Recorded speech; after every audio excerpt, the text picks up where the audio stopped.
morning. Thank you for tuning in to Redeeming Time. Every one of us have heard this saying. See if you can repeat it. Judge not, that you be not judged. And we can all say that. Judge not, lest you be judged. And so we're pretty quick to talk about that. But the Scripture really doesn't say that we're not supposed to make some judgment. But it does say that we need to be very careful about making judgment. This text is found in the book of Matthew, and it's in chapter 7. And I'm going to focus on verse 1 through 5. It says, judge not, that you be not judged. What it wasn't saying, as we continue to read this, you're going to find out it doesn't say that we're not supposed to make some judgments, but it does lay down some conditions. First of all, the first thing is we need to be careful. We need to be very careful about passing judgment upon somebody else. The Scripture tells us in the book of Luke, chapter 18 and verse 9, it tells us about that Jesus was with his disciples, and he noted there were two men standing in the temple. And one man stood, and he was a Pharisee. And of course the Pharisees were good people. They were honorable people. They adhered to the law as best as they could, seemingly externally. And so there was the Pharisee.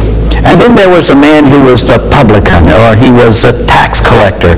And the tax collectors were despised people, and they were a corrupt people. They got their money by overcharging people. So we have the Pharisee, the publican. And the Pharisee stood there and he says, Father, I thank you that I am not like other men. And I thank you that I tithe and I do this and I do that. You can read it. And he said all these things that he did. And then the publican, the Scripture says he didn't as much as lift up his eyes, but he beat on his chest and he cried out, Oh God, be merciful to me, a sinner. And Jesus looked at those two and he said to the disciples, he said, the Pharisee went away still in his sin, but the publican, he went away righteous. Now, if we were looking at that, we'd make a judgment and said that the Pharisee was the one who was righteous and the publican was not. But Jesus saw the heart. So simply is, we need to be very careful. And the Scripture is clear. We need to be careful about how we judge others. So it says, for with what judgment you judge, you shall be judged. And with what measures you measure, it shall be measured to you again. The truth is, if we are hard-nosed on people, and we come down hard on other people when they falter or when they fall or they get out of line, it's not that we don't deal with things, but if we're hard upon people and we're very critical all the time, don't be surprised if you or I, we do that. The same way that we judge others is the same way it's going to come back on us. And the first time we get out of line, don't you think they're going to come back hard upon us? It's the same thing that happens in politics. If somebody's really hard on somebody in politics and hits them for everything that they did wrong, and if they ever get out of line, they ever do anything, boy, it's going to be hard on them too. And that's what Scripture is saying. It says it's going to come back the same way you meet it out. Now, if we're gracious in dealing with other people, then the tendency is that they may be gracious in dealing with us. So the Scripture says then we need to be very careful.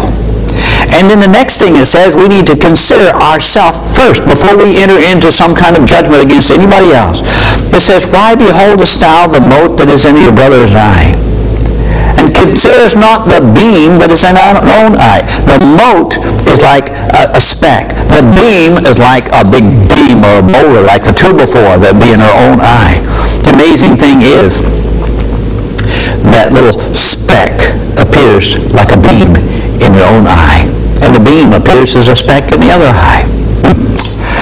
Anyway, he says, or wilt thou say to thy brother, let me pull the mote out of thine eye? Behold, the beam is in thy own eye.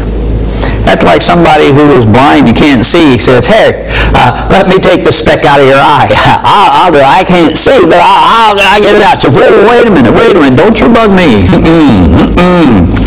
So the idea here is saying, look, before we do that, we have a priority to take care of ourselves. And that's what it says. You hypocrite, first cast a beam out of thine own eye. Then shalt thou see clearly to cast a mote out of thy brother's eye. So it didn't say that we should not make judgment. But it says before we enter into some judgment with anybody else, the first thing that we need to do, we need to first take a good hard look at ourselves and be very careful to make sure that we've got ourselves taken care of before we go to straighten out somebody else. Now, the story is told about a woman she looked out her window, and she'd see every day this woman, she'd hang out her dirty laundry. And it was dirty. And this happened week after week after week.